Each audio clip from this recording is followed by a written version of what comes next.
it's promoting stability, access to justice, accountability, and reducing gender-based violence. This is the country director, International Alert Nigeria, Paul Yolaku, advocating for cordial working relationship with media organizations for the purpose of creating awareness on the activities of the organization in building peace and unity. The country director made the call in an interactive session with journalists in Abuja, Nigeria's capital city, where he also touched on issues surrounding climate peace building work in specific states like Benue and Sokoto. And these projects, according to him, are already yielding great impact. The reason why we're here is just to engage with you, to tell you a bit more about the work that International Alert has done in Nigeria. You have done very well in giving us the kind of visibility that we need, talking about the impact of our work. We want to appreciate you for that. Please, a round of applause for yourselves. So in our peace-building work, we refer to effective response as multi-track. Multi-track implies that the media is a strong component of whatever work we do around peace building. In Fidi, for example, they've been in conflict for over 10 years. There are two groups in that community, the Thieves and the Jukuns. They've been in conflict for over 10 years before we entered. I think from time to time, we'll find ways to take you to field. You join us on our field engagement so that you see much of the work we do in life.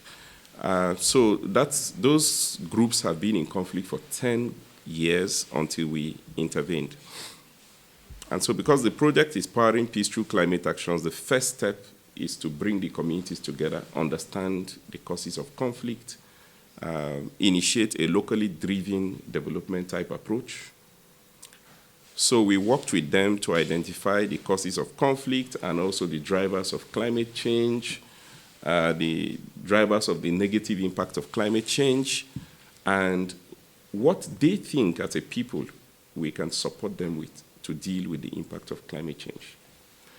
And so there is a process, the community-driven development process that we initiate at that level. It's just bringing different groups together to talk about their problems and their solutions, cutting across the three outcomes of, dealing with the impact of climate change, building peace, and also prosperity, which is increasing income. And so they lay out priorities, and then what can we support them? In what ways can we support them to deal with these challenges that they face, and to address, the sort of needs that they have. In some of the areas, they have, for example, in Fidi, they have clearly identified this competition over the fish pond. So there are fish ponds around the River Benue, between the Tiv and the Jukun. So competition for fish ponds. So the young people on the side of one of the group have said, if you teach us how to rear fish, we would compete less with the nomadic Jukun fishermen over the river. So we establish fish ponds.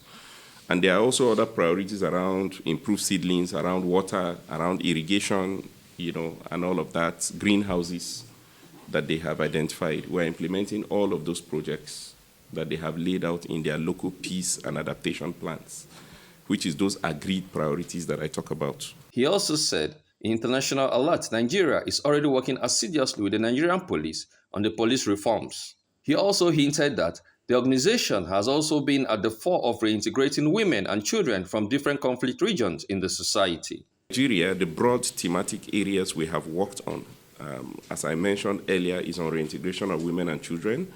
We have worked on youth peace building projects. In the Northwest, we're implementing one of our flagship security and justice projects. We refer to in Hausa as Samu Adalci Shine Kwanciyar Hankali. What that means literally is that to achieve stability, you need to have justice.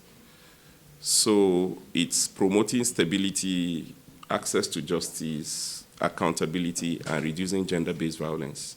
That's much of the work we do in Kaduna and Zamfara.